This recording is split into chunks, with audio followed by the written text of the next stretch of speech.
एगो बात सुन लो का एगो खुशखबरी बा। खुशखबरी का बा बोला ना। हमार शादी सेट हो गई।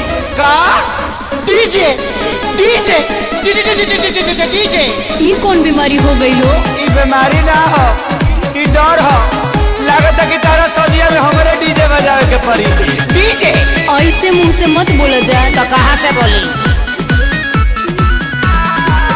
और सुना सुना यार तो हो गई शादी हमार, हमरा के तू भूल जाइहा, अब करी न तू इंतजार।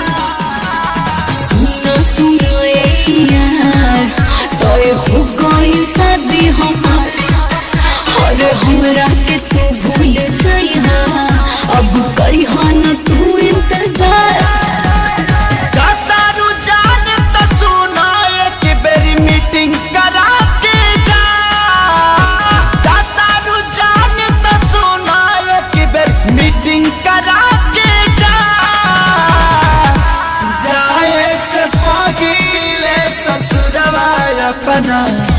सखी से सेटिंग करा के जा जा जा जा डीजे जाए से पगीले ससुरवा अपना।